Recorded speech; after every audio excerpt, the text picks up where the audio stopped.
Excellent. Good evening, everyone, and welcome to tonight's webinar with myself, Matthew Donato from Cirrus Consulting Group, and the wonderful Carrie Weber, owner and CCO of Jameson Consulting. So thank you so much for coming. We're just going to let everyone trickle through here for the next couple minutes, and we will get started.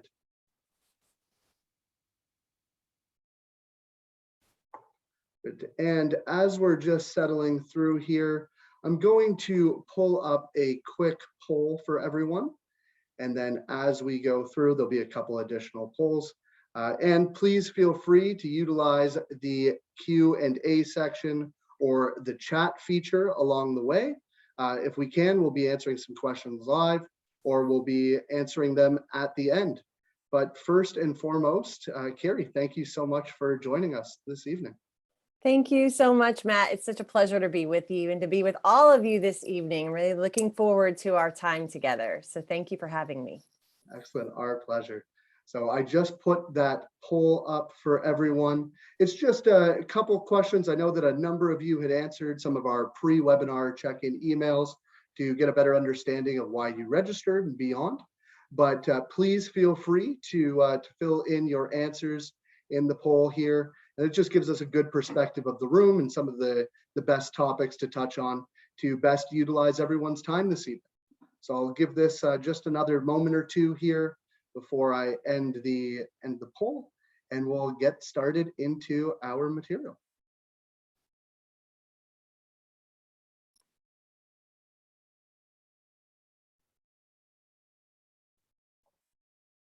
Excellent. So I'm seeing a lot of those that lease their location, a number of those that own their building, those that are looking to expand, renovate and relocate, those that are looking to stay put and renegotiate their lease agreements, as well as a number of you that are looking at retirement, which is always a stressful time in everyone's career.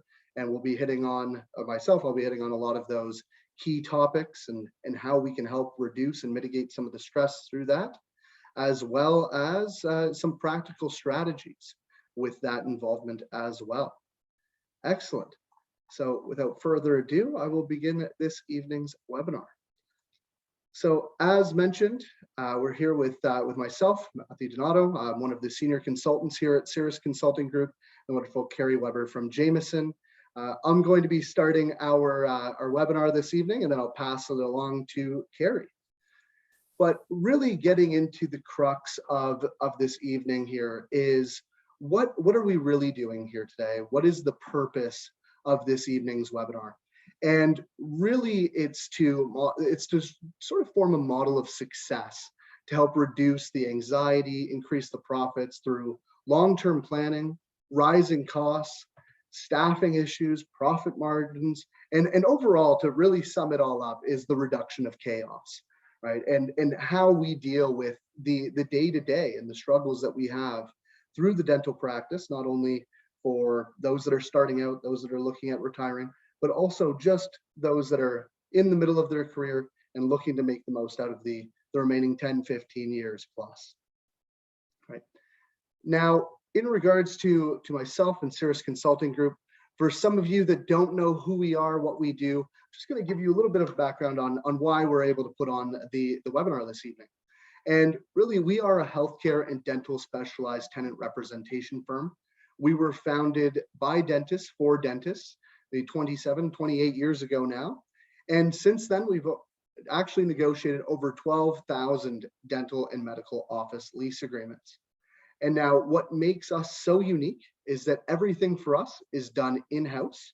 So we have a full team of lease negotiators and attorneys on staff, some of which who are actually celebrating their 20th anniversary with us this year, as well as some of those that we took from the dark side, if you will, that they were negotiating against dentists and negotiating on behalf of the landlord. And we brought them over to help you and give us some of that inside scoop on what really makes the landlord tick, why do they push for certain things, and how to best leverage those components through the negotiations of the lease agreement. Right now, beyond that, we also deliver over 100 continuing education accredited seminars and webinars annually.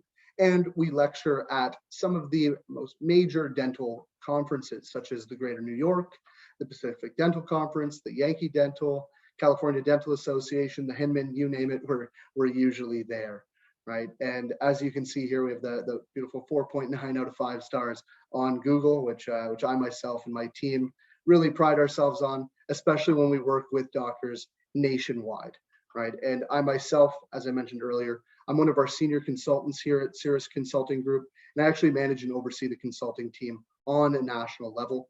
So there's a good chance that if you do have further conversations with us, I'll be involved in some of those conversations in some way, shape, or form. Excellent. Now, as we're looking through, and as we're talking about stress, as we're talking about some of the anxieties that come along with the day-to-day, one of the most common themes that I hear with many of you on this evening's call, as well as your colleagues, is that being in a lease is a stressful situation. We're not sure which way to go, which way to move, and how that impacts us. And as we're looking at that, I've just listed some, not all, of course, but some of the key components to ask yourself in regards to your lease. And this is a big one, especially seeing as a number of you here this evening are talking about potentially retiring and selling the practice within the next 5 years, is looking at how much longer do you want to practice? I always like to describe the lease agreement as something that needs to wrap around your life, right? That way you can move and the lease will move with you. And not as something that unfortunately most of yourselves and your colleagues are in, which is a very rigid document where you can't do the things that you want because you're bound by these rules. And I really agree with the fact, and what we do here at Cirrus is make that lease custom to you so that it fulfills your objectives. And one of those big components is how much longer do you want to practice? We want to make sure you have that runway. We want to make sure you have that timeline, and that we're not coming down to the wire and looking at selling the practice and realizing, oh my goodness, we don't have what we need to do this, right? Now, of course, with that as well, and I'll touch on it a little bit later as well, is the lease agreement's impact on the sale of the practice and what that looks like. What strings are attached? What does the landlord's control look like? And making sure that your transition plans are as smooth and seamless as possible. Now, another one as well here is, am I overpaying in rent? And I know that most of you are sitting there nodding and going, yep, I am. And quite frankly, the case may be yes. And really it's about looking at the next 5, 10, 15, 20 years of your career for those that are starting or mid-career, but looking at that and seeing, okay, am I overpaying because of something that was done before, whether it was through tenant improvement allowances or otherwise, or am I overpaying strictly because of a market issue? But really getting down to the facts and knowing what your rental rates look like in your market are going to put you more at ease to know, okay, I'm not being taken advantage of and the landlord's not taking me for a ride here. I'm actually right in line with market, which is going to help with saleability of the practice. It's going to make the practice attractive. And that also helps us identify some of the profitability of the practice as well, some of those cash flows and beyond. Now, I also did see through some of the poll results that many are actually looking at expanding or relocating their practice. And this is a very common component of the lease and through your career is, do you have enough space within the current location to sustain growth, or do I need to expand? Do I need to relocate? And both of those aspects, nobody's going to tell you they're not stressful times. And through that process, we just want to make sure that while we're doing that things are being done right. You're not investing, hundreds of thousands of dollars into the practice and into this new location and not having the proper stability, right? And alongside that, of course, is the long-term home. Now, some other components is renovations, getting ready for sale. Do you need to update your space? What does that look like? Can we get some help from the landlord, right? Now, for those of you, which I saw a number of, is if you own your location and you're practicing out of your current building, what is the plan after the sale of your practice? Are you planning on retaining ownership of the building and having that as that residual income through retirement? Or are we looking at trying to sell both outright, right? Neither of those are necessarily an easy strategy, but it's very important that we've structured the lease agreement so that we know which avenue we can go down and we're not bound to one particular path. Because if we only think we can do one thing, that becomes very, very stressful in comparison to when we can go down multiple avenues to still get the incomes that we need, the retirement funding that we need, and ultimately live out the retirement that we want. Now, with that as well is, what should the office lease agreement do for you, right? And number one is, as I was mentioning earlier, what does our rent look like? But we should be having the lease provide fair and affordable financial terms, right? Nothing is more stressful. I had a call with a doctor today where she was paying $7 per square foot above market in comparison to her other colleagues. And while she is very high producing, she can't make enough money in order to sustain growth and keep staff. So with that, we need to know if there is an avenue or there is any area for us to drive that rent down. Maybe it's because you took a couple $100,000 in tenant improvement allowance at the beginning of your lease, and now we're paying, up here when the market's down here, right?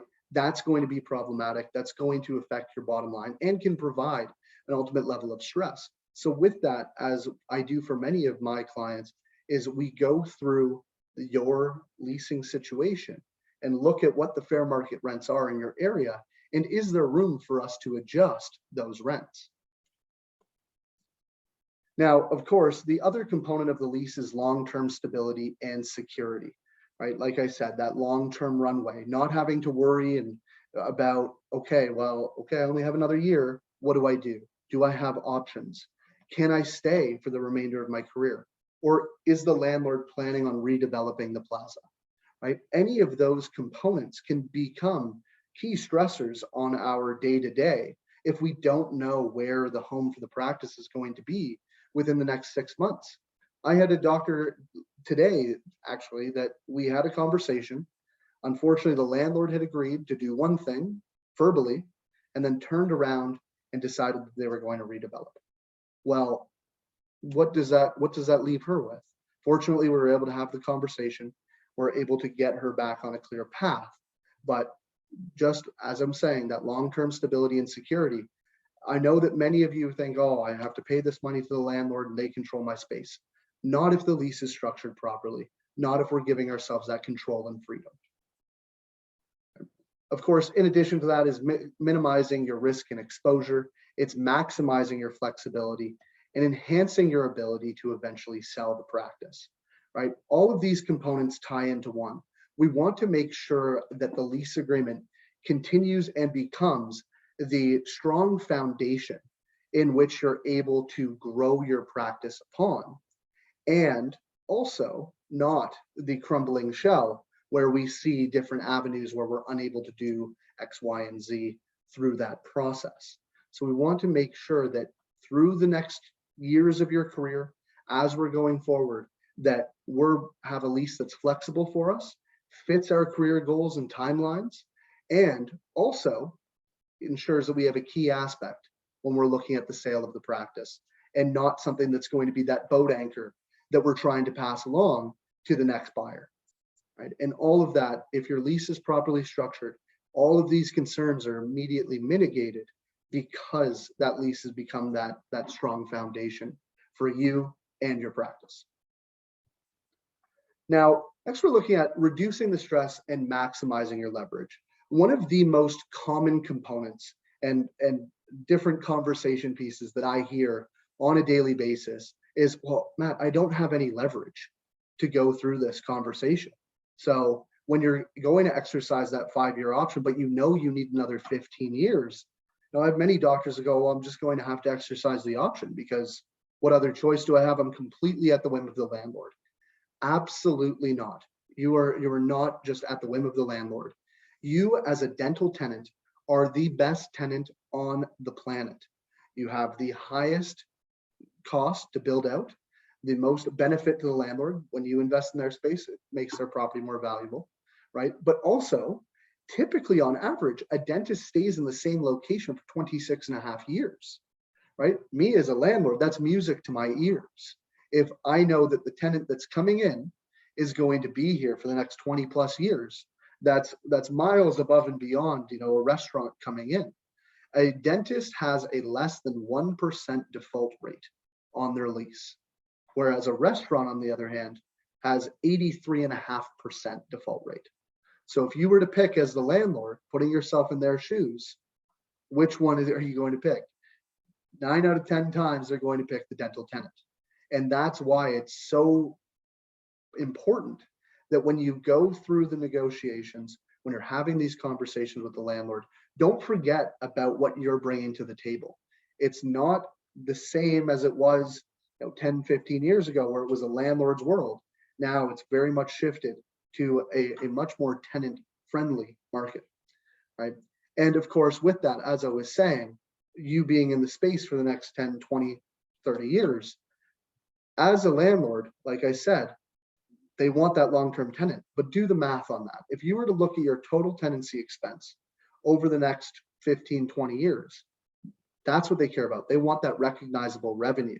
But in return, of course, we want to ensure our financials are in the right standing, but we want to ensure that the landlord cannot take away our ability to practice within our space.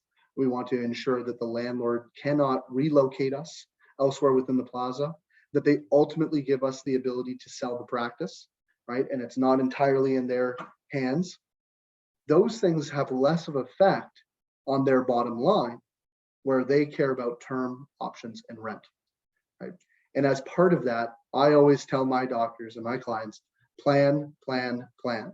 Know what your career timelines look like. Know what you're looking at through the process, right? All of that is part of it. And I just saw 2 Q&As here just quickly from Dr. Berlow. Yes, there will be a recording of the webinar afterwards. And I have one from Anonymous. The landlord still remains the lord of the land, and negotiations will be limited in that case.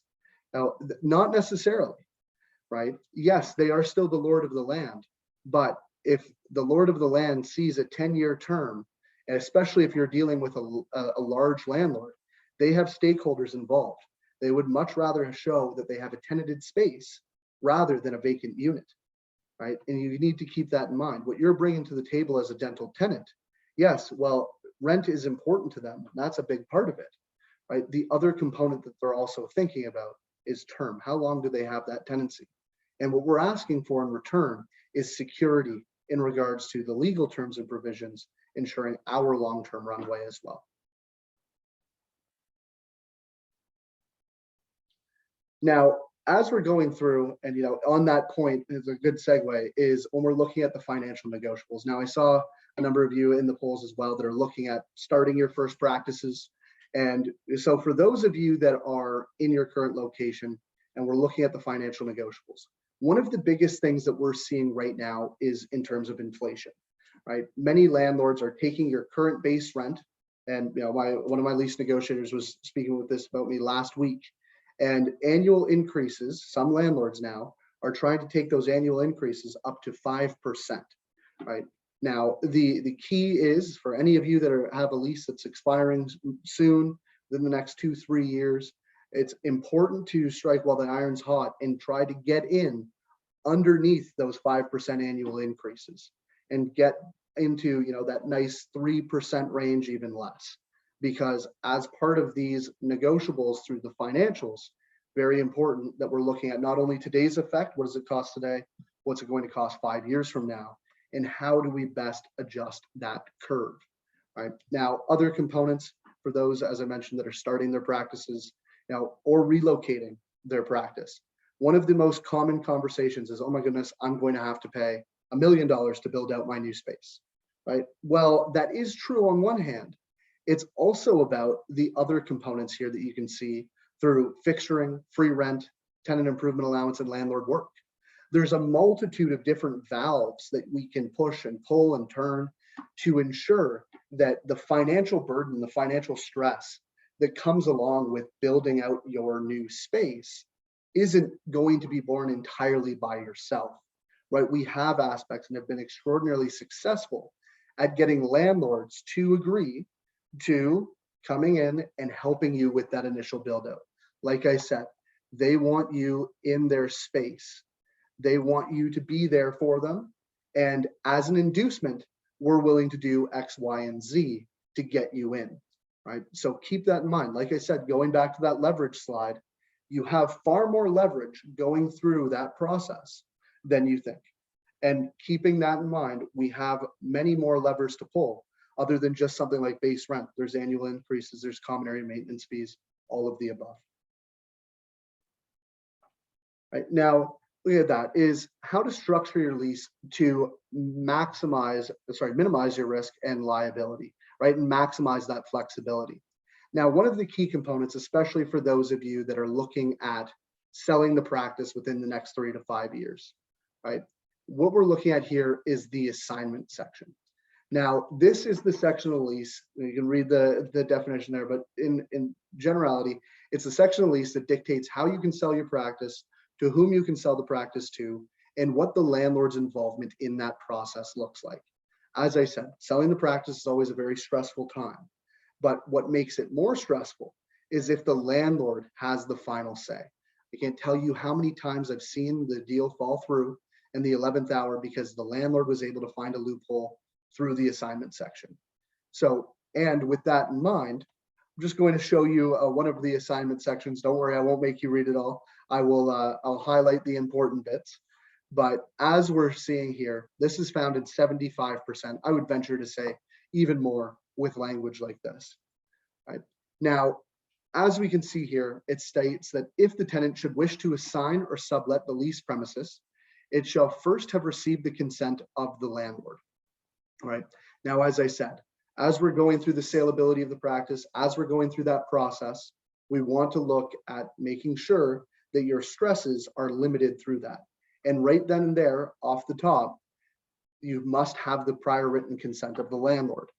Now, that in itself is fairly normal. It is fairly normal to have the landlord give their consent. Sure, if you were the landlord, you would want some say in who could come into the space, who could leave, etc. However, where it becomes much more difficult is where it states that within 15 days following the receipt, the landlord shall have the option to 1, approve of the tenant's request to assign the lease or sublet the premises, 2, decline the tenant's request, or 3, terminate the lease agreement upon the effective date of such proposed lease assignment or sublet. So in this lease, and like I said, this is in about 75% of them, the landlord has the ability to terminate the lease just for asking to sell the practice, right? Absolutely ludicrous. Now, some of you may be wondering, why would they do that? What's the point? And really what it boils down to is the fact that the landlord, you have now given them somebody that's interested in the space. They terminate your lease, you can only sell for charts and equipment, potentially based on how the lease is written. And with that, they now can hike up the rent on the lease premises because they can claim they just saved the buyer a ton of money. Right? We absolutely want to ensure the landlord has no ability to terminate your lease agreement just for asking to sell the practice. Right? Now, in addition to that, if that wasn't enough insult to injury, the landlord shall also have the right to revise the minimum rent. Now, what that's saying is that I'm your buyer, I'm coming in, I'm ready to buy your practice, but the moment that I sign that dotted line, the landlord turns around and says, actually, I'm going to increase the rent by 15% in this case. Me as your buyer, what do you think is going to happen to me? It's usually one of two things. Number one is that I lose interest and walk away.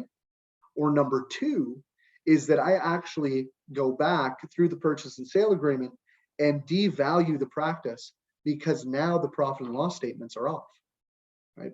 So ensuring that the landlord doesn't have any ability to influence your sale of the practice is key. Now, in addition to that, they've also given themselves what we refer to as consideration language, which states that should the tenant receive from an assignee or subtenant any rental income, cash goods, or any form of consideration in connection with the assignment or sublet of the premises that is over and above the current base rental rates payable to the landlord, that they will have to be paid that directly within 30 days of your receipt. So it's stating there that if I buy your practice or you sell your practice for $1 million, let's say for argument's sake that your rent per year is $100,000 a year. This is giving the landlord the ability to come after $900,000 of your practice sale proceeds. So that retirement income, those retirement savings that we're banking on potentially once sold, the landlord's getting all of that. We want to ensure, once again, that this is not the case. And beyond that, they also have the ability to keep you liable on the lease. So they've given themselves the ability to terminate the lease. They've given themselves the ability to fluctuate your rents and hurt and harm the sale of your practice. And they've also given themselves the ability to keep you continually liable, meaning that if your buyer goes in default, they have the ability to come after you. And based off the way you sign the lease, that could even mean they can come after you personally, right? So like I said, as we're going through an already very stressful time in your career, and especially at the end when we're ready to retire, last thing we want is that the landlord has the ability to have this many red flags within one section of your lease agreement and ultimately influence your retirement, right? And the cost of this mistake, you're looking at anywhere between $250,000 to $750,000, even beyond, depending on some of the consideration language as well. Right. Now, one additional component, this has a lot to do with those of you that are on the call that are in the middle of your career. We're looking at, the next 10, 15, 20 years of practicing, and we're looking at the options, right? How can we continue our runway for as long as possible? What does that look like? Well, the option to renew is the provision, and I'm sure all of you know exactly where they are in your lease, which gives you the ability to extend the term, right? Usually it's a 10-year term with 2 5-year options, or a 5-year term with 2 5-year options, right? And this is guaranteed to you as the doctor, right? Now, this also is highly important for those of you that are looking at selling, because any incoming buyer, if they are to receive a loan from the financial institutions, they need at least 10 years worth of term on the lease. Now that can be either 10 years in initial term, be 10 years in term and options. It can be in 10 years just of options. Doesn't matter, so long as the amount of time left on the lease is 10 years, right? Now with the option to renew, right, going on that point, this is the most common clause that I've seen through my tenure at Cirrus. And it states here that provided that Dr. Joe Black shall remain as the tenant, and if the tenant duly and has regularly paid the rents and performed all the covenants and obligations hereunder, the lease and has not been in default, you'll have the option to renew. Now, the big problem with that is that this option to renew is personal to Dr. Joe Black. So going back to my previous point is that if we're looking at selling and we think that we have that term and runway, but your incoming buyer doesn't have the ability to exercise the option, our ability to sell the practice is out the window, right? So we want to ensure, once again, reducing that stress surrounding the sale of the practice, as well as your own runway in itself. Because it also states here that any such renewal shall be on the landlord's then standard form lease. If the landlord now, through that option that you exercise, has added a demolition clause or a relocation clause to the lease, giving them the ability to either A, just redevelop the plaza and give you a termination notice, or B, giving themselves the ability to relocate you anywhere else within the plaza, where they want to increase rental rates, all of that can happen. We want to ensure that when we negotiate, all the good work that we do is not out the window once we sign a new option, right? And now, as well as that, it states that in no event shall the minimum rent be less than what you paid last year. So I always like to describe this as the world's most boring roller coaster, right? You're always going up, up, and up, and you're never coming back down, right? And as we're seeing with market fluctuations and beyond, if we see the market drop and you have rental rates like this, or lease language structured like this, your rental rates are going to continue to go up while the market falls.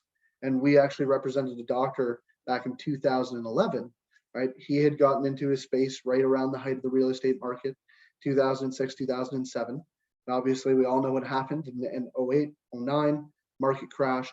he was actually paying, after 5 years, $10 to $15 per square foot more than what other people were able to pay coming into the building, right? So as we're looking at that, right, we want to ensure that we're able to move with the ebbs and flows of the market.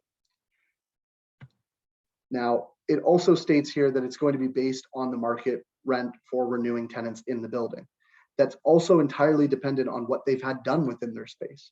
Remember, like I said, that tenant improvement allowance, if we had that done before, we're on a 5% increase. Well, it's a completely different number than what somebody else is going to have, right? So very important that we're looking at these options.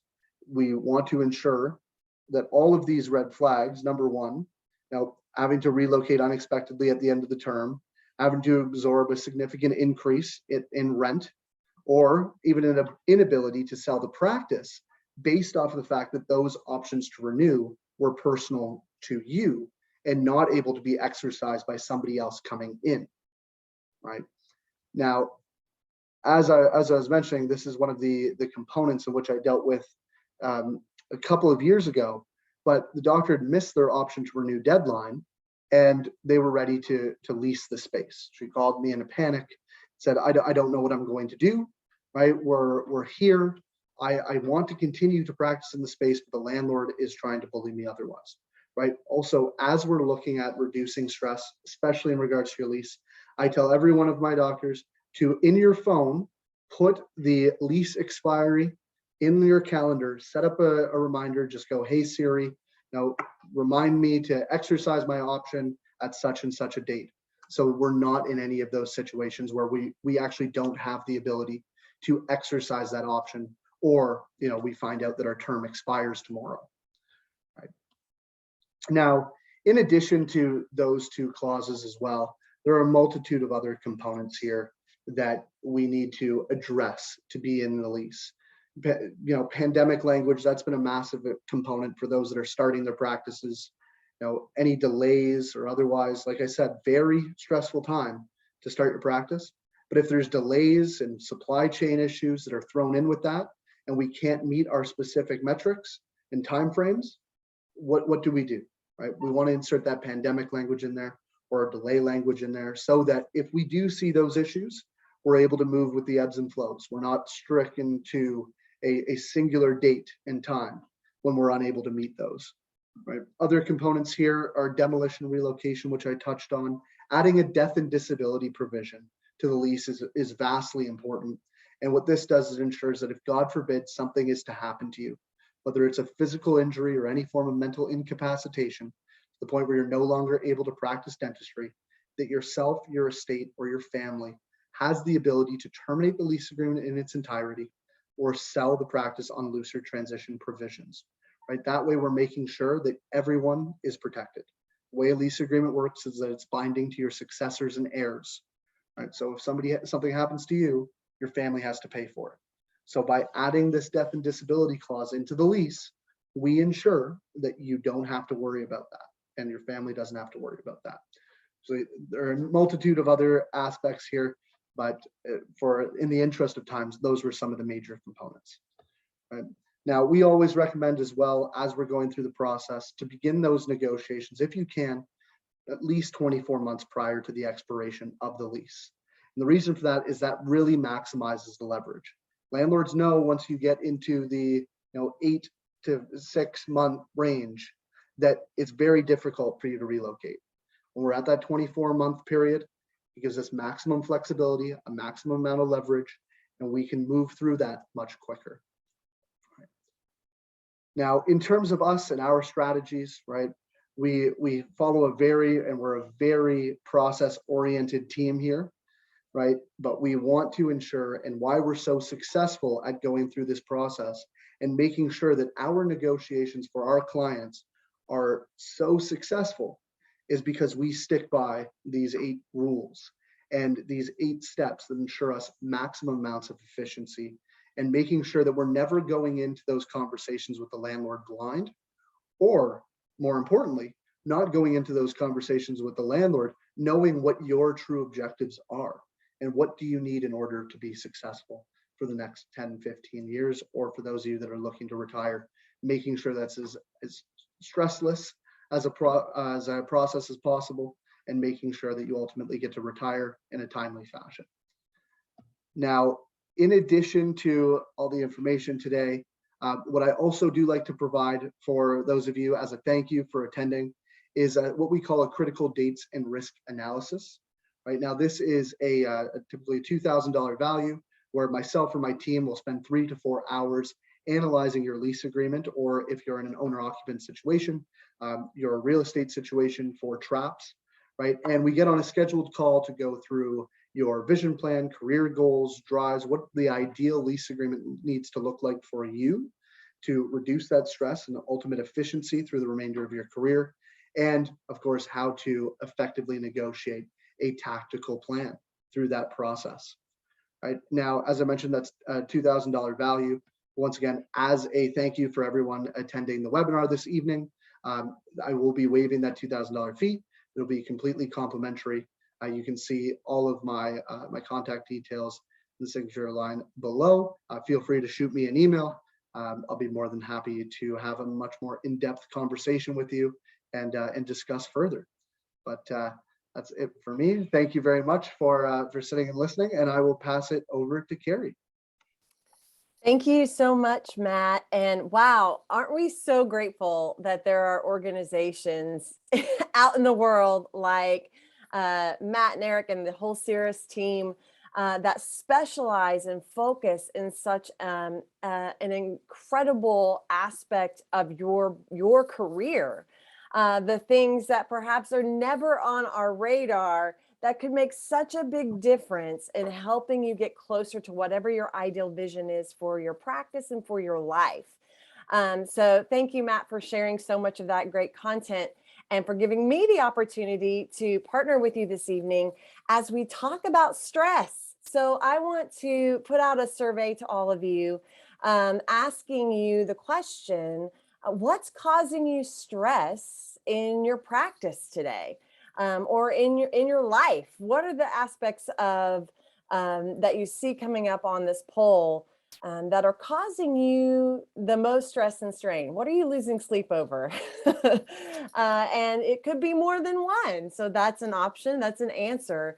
And surprise, surprise, at the answers to this question are statements that we hear from dentists and dental practices throughout North America on the regular. At Jameson, for those of you that aren't familiar with us, we are a business and hygiene coaching firm as well as a dental marketing firm, and we help dentists and teams become more productive, more profitable, and ultimately more fulfilled in their practicing lives. We are over 30 years old as an organization, founded by my parents, Doctors John and Kathy Jameson. My father is a retired dentist, and my husband and I have worked in the company for over 20 years and have the honor and privilege of carrying on the legacy of our company now as the owners of the Jameson Group.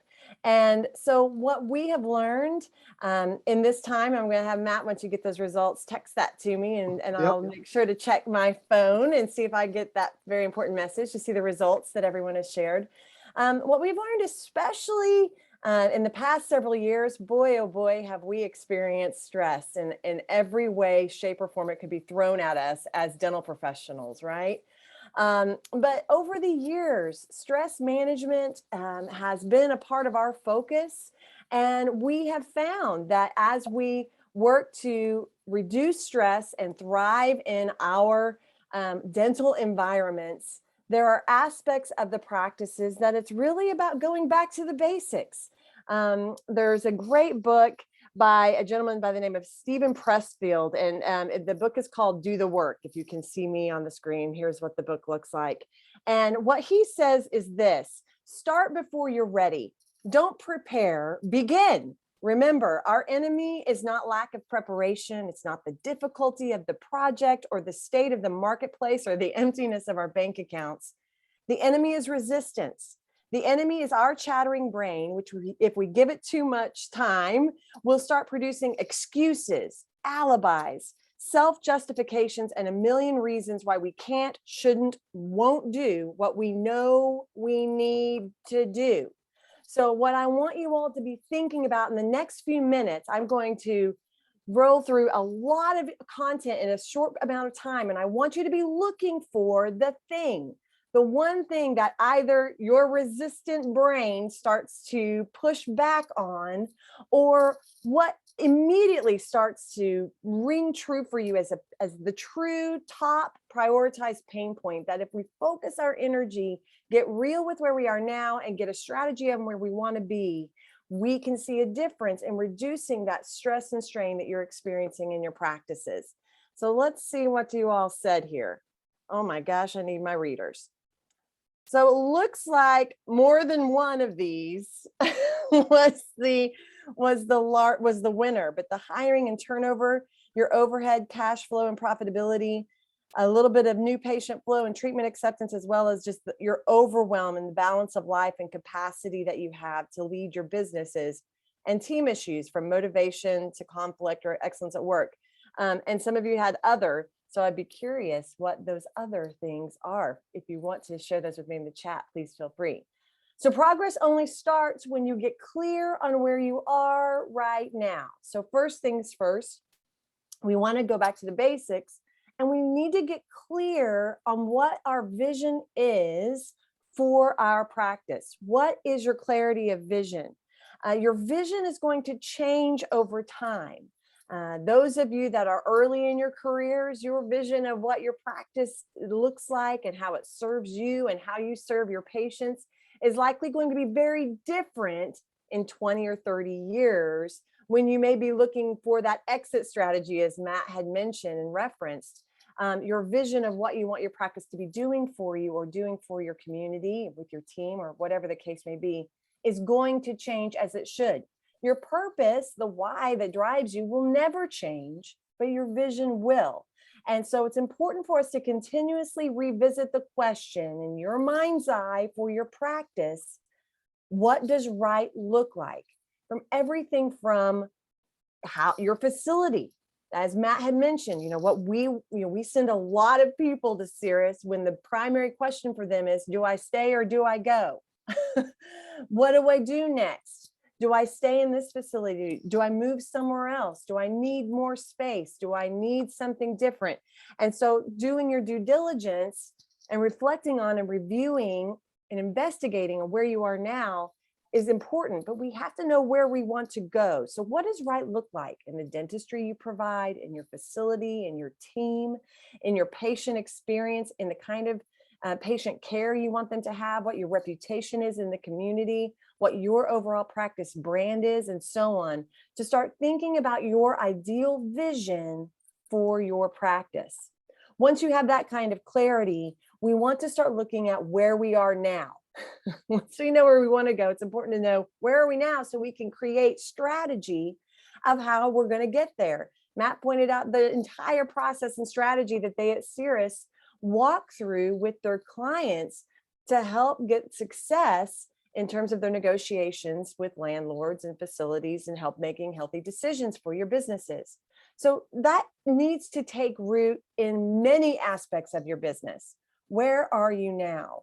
A great coach that had coached us at one time, his name is Ken Thorson, said this: it's important that we as practice leaders, as business owners, inspect what we expect. So for all of you, I want you to start thinking about to inspect what you expect. If things in your practice are not performing the way you want them to, what exactly is happening? And are we continuously monitoring the effectiveness of our systems, the performance of our team, the way that we're taking care of our patients, and even the type of patients that we're attracting? Are we even attracting enough for the growth and flow that you want or need to get closer to your ideal vision? Let's inspect what we expect. What we often find at Jameson, those answers to my poll question, is what's really causing you to not have the wellness and fulfillment that we want you to experience in your practicing lives, for you or for your team, or quite frankly, for your patients. And we have to understand what we teach and have taught for years is the model of success. Now, if you want to have consistently streamlined, healthy, effective days that you may be tired at the end of the day, but it's a good kind of tired, if you know what I mean. You know, those are those days where you're like, wow, I was so productive. We accomplished so much. I'm tired, but that was great, versus the, I feel like I was on a treadmill. I feel like I've been churning and burning all day long, and I just want to fall on the ground right now out of pure exhaustion. That's not what we want. So we want to be proactive and intentional in how we go about planning and implementing systems to help us have more streamlined and successful days. So you need to get your systems clean, organized, and efficient. Where are the glitches and the cracks in the systems of your practice, from the telephone to scheduling to the patient experience, to your patient check-ins and checkouts, to treatment presentation, making financial arrangements, collections, and so on. We want to be seeing fewer patients per day. I know, fewer. Providing more dentistry per patient when and where appropriate. Let me be very clear there, when and where it is appropriate. To see the patient for fewer visits, to minimize the number of team members, which you probably are saying, hey, yeah, Carrie, it's already pretty minimal over here. Can't find a person to save my life. But to minimize the number of team members and maximize their talent, train them up to be successful. Make sure we have the right people in the right seats doing the right things in the right way. Maximize their talent so that you can increase profit and share in that work well done with your team, so that we can create employee loyalty and team engagement for the long run. And that in turn, all of these things built upon each other help to control stress. The American Dental Association shares that the three main reasons that patients forego treatment, delay treatment, or aren't coming to the dentist at all are cost, time, and fear.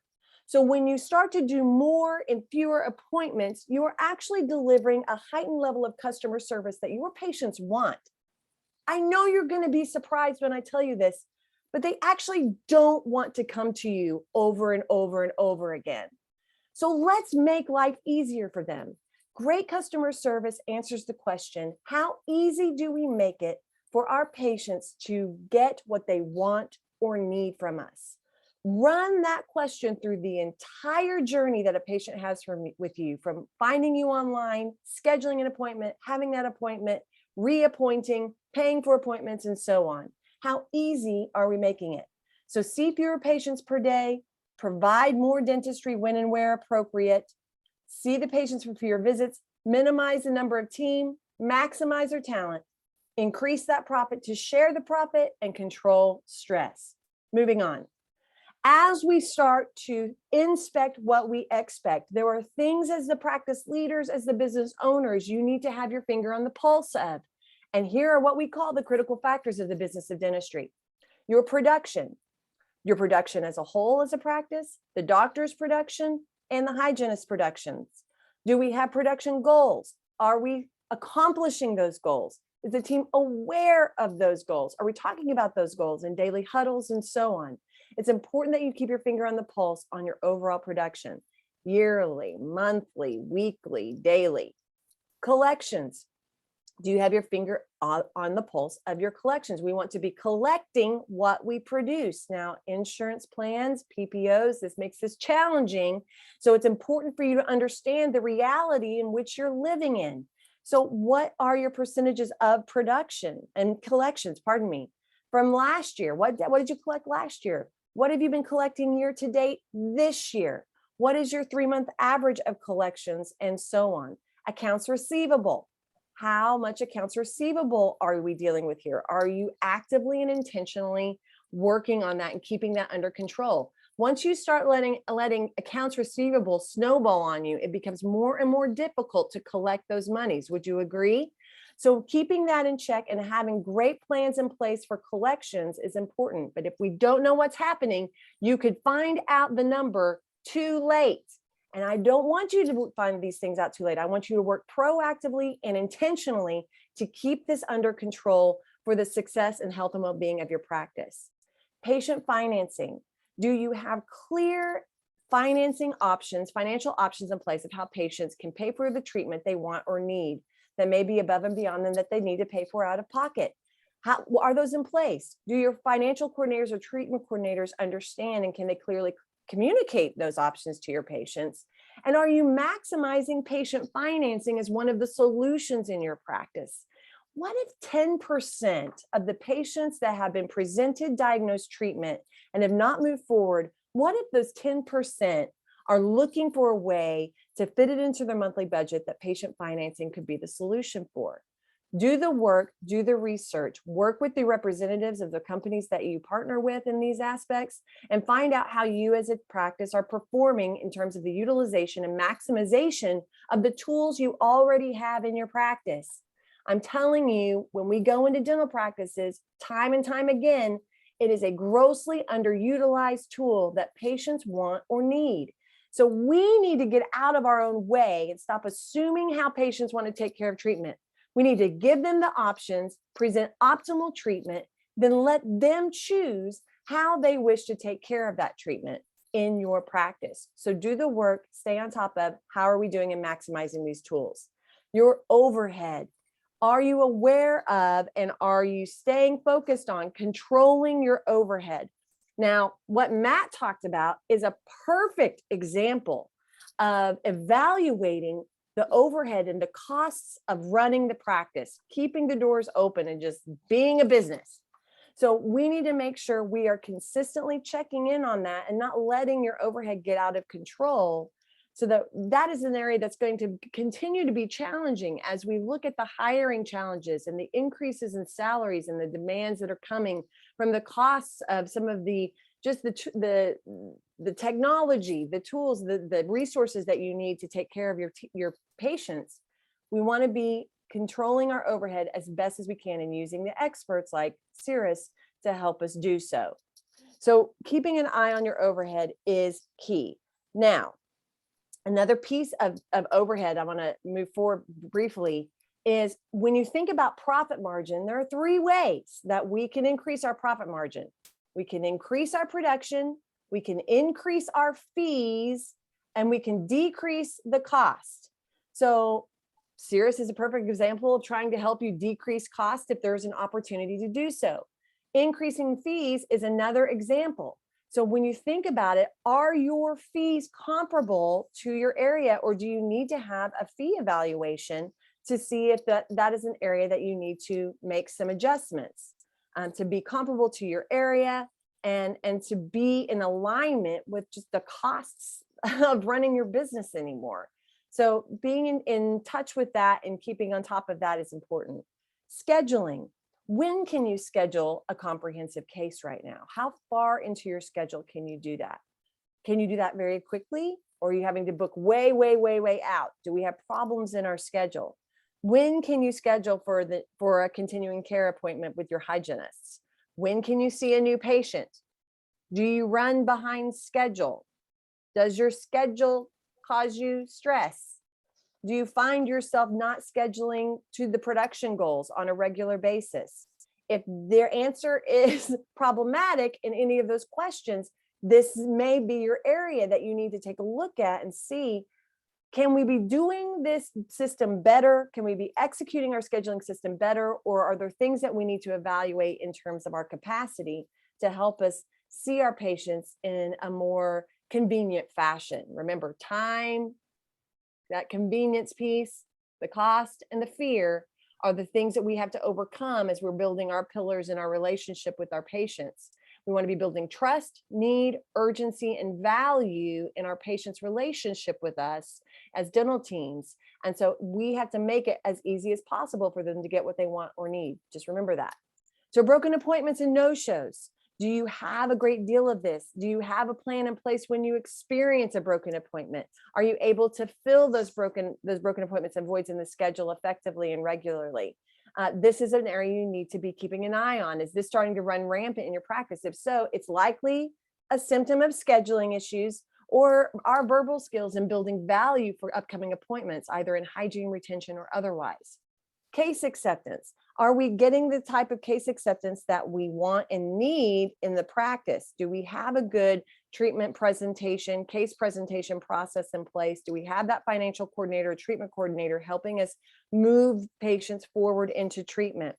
Hygiene retention. We want 85 to 90% of our active patients actively involved in hygiene. And we want 33% of your practice to production to come from hygiene.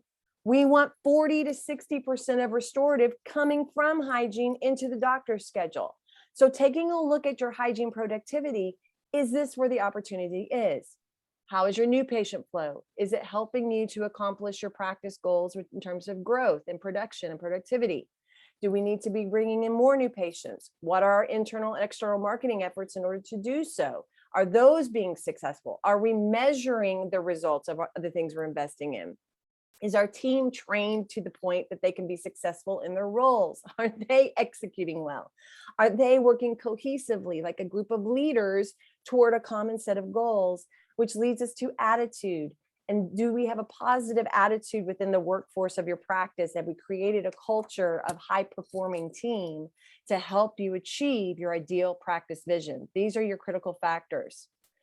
So I want you to start thinking about it from a business owner perspective, a business leader perspective, doing a SWOT analysis of your own practice. What are your strengths? What are your weaknesses? What are your opportunities? What are the threats that are coming towards your practice right now so that we can create effective strategy in helping your practice get off center if you feel stuck, or help you continue to move forward if you're experiencing growth. So we need to know, where are we strong so we can maximize that more? Where are we weak so we can shore up our weaknesses? And those are the areas we want to work on and focus on. What are the opportunities that we could capitalize on right now? And what are the threats? What are the things that are threatening us? There may not be things that we can do right now to external threats, if it's something about the community or the economy or whatever the case may be. But we need to be aware of that and always going back to the basics and building strong foundations to protect the heart of your organization. So an exercise that we do is called a Rate Your Practice exercise. This is an example of the Rate Your Practice exercise that you can see on the screen, where it rates what we call some of those important systems in your practice, not all of them, but some of the important systems in your practice that can make or break your practice's forward-focused performance. I'm going to share with you in a moment a resource that you can access this from. You're welcome to take a photo of this, but also keep your phones ready, because I'm going to have you capture some QR codes in a moment to download some resources. So stay tuned for that, and this will be a part of that. In addition, we need to know that the things we continue to see as an issue, even coming out of COVID, as we continue to rebuild practices, is the people piece, right? The team motivation, keeping your team motivated through these difficult times, especially if you're finding you're understaffed and your teams are really trying to cover a lot of bases for the practice right now. The hiring and turnover is a huge issue. And that when we do hire someone, that we're adequately training and onboarding those people, training and development starts to lack, because we're just so glad to have a person in that place that we can get back to work. But actually we have to train them appropriately to get them successfully onboarded, doing things in the right way for your practice and setting them up to be successful. And we do that through the effective communication, that we keep everyone on the same page, keeping your team open and communicating. And so that ultimately keeps them engaged in the practice, because once you hire a great team member, remember, we want to create an environment that causes them to want to stay. So a resource that I'd like to introduce to you for training, onboarding, helping to train and build your systems up in your practice and set your teams up to be successful is Grow by Jameson. Now, grab your phones, open up your cameras, and point your camera toward this QR code. It should wrap itself around that and create a link that you can go to learn more about Grow. This is an online learning platform with video learning pathways that you and your teams can go through with some of Jameson's most foundational systems training. Everything from the patient experience to telephone technique to scheduling to some of the pivotal and foundational hygiene systems that we teach here at Jameson. So I want to invite you to learn more about Grow and see if this would be a great resource and training tool for your existing team, but even more importantly, to help train up new team as you hire them to be successful in your practice. Because execution is a really big and important piece to us getting off center. Remember, it's about starting now, and don't let the excuses and all the reasons why it hasn't worked for you to this point keep you from trying and pursuing your ideal vision moving forward. You must be in charge of getting things done by running 3 core processes: picking your team, setting up strategic direction, getting that vision and a strategic plan going, and conducting operations. So what are your goals and what's your next step? I want you to start thinking about goal setting and action planning, because if we don't set an action in place, when are you going to get it done? You're only going to talk about, like Groundhog Day, the things that aren't working anymore. And I want you to fix those things and get closer to your ideal vision. So think about goals, having team meetings, involving your team in strategy to help you, reflecting on those critical factors that we discussed in that model of success. What was the thing that stood out the most to you that you need to work on and give the most attention to right now in your practice to get you off center? And if you need resources and skills and people to help you fix those things, there are companies like Cirrus and like Jameson. That's why we exist, is to help you find solutions to do things better so you can get a better and a more improved result than what you're getting now. So one more little QR code for you. Grab those phones, because this is an ebook. This is going to talk about goal setting, team meetings, creating and casting vision, the rate your practice exercise, all of those tools that I'm mentioning very quickly. I want you to have these resources. So scan this and capture that information. If you haven't captured this, or if you are on your phone and you can't, then make those requests at the end of the presentation, because I want you to have these resources. Just like Matt is offering you resources and tools, I want to give you some resources from Jameson as well. And if you have questions, you can certainly reach out to me directly, and I'd be happy to support you, and we can schedule a call with you and me to talk about your practice, your goals, where you want to go, where you are right now, and what are the solutions and resources available to help you get there. Thanks, Matt. So thank you so much, Carrie. That was absolutely fantastic. I mean, I myself, I learned a lot through that. So thank you very much for all of that wonderful information.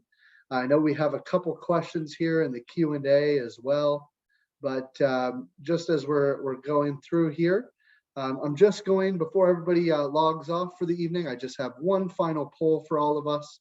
And if you don't mind, just before you log off, if you click through that, and Carrie and I will stick around to answer some additional questions from you all as well. Perfect. Excellent. So I know that I had mentioned the anonymous one, and then I think you have, I'm not sure if you have access to the Q&A, but I know that somebody made a comment here about hiring new staff, and it's nearly impossible. You want to field that one live, or you want to take that off? Absolutely. So, this is not going to give you any comfort. maybe sometimes misery loves company, but the hiring environment right now is a massive challenge nationwide in the United States and beyond. And what we have to remember is, you can't stop. You can't stop seeking out that talent. But what you can do is you can start to look at and refine your search. Look at what the job is that you're posting. Are we posting something that's very generic? If you read it and you were somebody where there was a ton of opportunity out there in the world today, is that going to draw you in? Remember, when you think about purpose and vision and your values, I want to fill that job post with that stuff, because I want to attract people that are looking for that type of meaning in their work. So it's not just about the roles and responsibilities of the job anymore. You have to start putting out there into the world what it means to work in your practice. What's your work culture? What's the opportunity for that person? What's in it for me business administrator or clinical assistant or whomever it is that's going to lead me to want to apply to your position. And then be at the ready to be very responsive. Have an interview process in place and a hiring process in place, so you don't leave it to chance that anybody's going to no-show you on those interviews, that you have it going on, you have it put together. So think about not only the words that you're putting out in the world in your job posts, but how you're preparing and reaching out and making a plan in the interview process. And then please, oh, please, oh, please, have a great onboarding and training process in place to set those people up to be successful and get their roots deep into your organization as soon as possible for long-term team approach of engagement. Excellent. That's fantastic. I mean, that's great advice for everybody. I know that's also a very common theme that I hear on a daily basis as well. Certainly. And I have Dr. Gudipati here who is asking for the resources website. Dr. Gudipati, was that from Carrie? Was that for myself? I know that you had asked me a question earlier on that I hadn't had a chance to get to quite yet, but we can send that to you here afterwards as well. That's no problem. And then Dr. Gudipati, I also know that both, please. All right, great. I can send that along to you afterwards. Also, I did see your email as well, Dr. Gudipati. We can regroup after. I have another anonymous attendee here stating that I noticed that both Cirrus and Jameson are both based in the US. Was your experience in Canada? So I'll field the first half of that one, Carrie. So Cirrus, yes, we are. So we're not based in the US. We have operations in the US. So I myself am down in the States. Prior to COVID was about once a month, and getting back into the swing of that now. I'm actually born and raised in Toronto. However, previously I had overseen many of the operations at one point in the Southeast and then the West Coast and Texas. And now I manage and oversee all of it all at once. So, there's, in terms of my experience, in terms of the commercial real estate market, Canada has seen many of the same implications that the US has seen at the same time. Right. So as we're seeing that shift in paradigm shift between landlord to tenant and tenant to landlord, we're seeing that just the same in Canada. Right. It is very interesting. It was one of the most fascinating things that I found throughout the pandemic and otherwise of how, we're different countries in one sense, but we reacted very similarly in an entirely different sense. So from my perspective, it also completely depends on where in Canada you are, doctor, right? If we're talking GTA, right, that's going to be a very different aspect of the real estate market than, let's say, Vancouver or Calgary, right? They're all going to respond differently in certain ways, but all in all, the momentum shifts changed fairly uniformly across across North America, quite frankly. That's great. And for for Jameson, we are definitely a United States based organization, but we have resources that can cross the borders. So that's why, we discussed the Grow online learning platform and our virtual coaching support services are our best options for our Canadian friends. For all the reasons you can imagine, the getting overseas and getting across the borders and doing work. But we do have resources available in Canada. So if there's something beyond our virtual support and our Grow online learning platform that you are seeking, we can certainly have a conversation and I can connect you to the right people and places to get you the type of support that you're looking for that I feel is philosophically aligned with what we teach. Excellent. So, well, thank you everyone once again for attending this evening's webinar. For any of you that want a recording, please feel free to reach out to myself or Carrie. We can provide you with that. And Carrie, thank you again so much for being with me this evening and putting on an excellent webinar with me.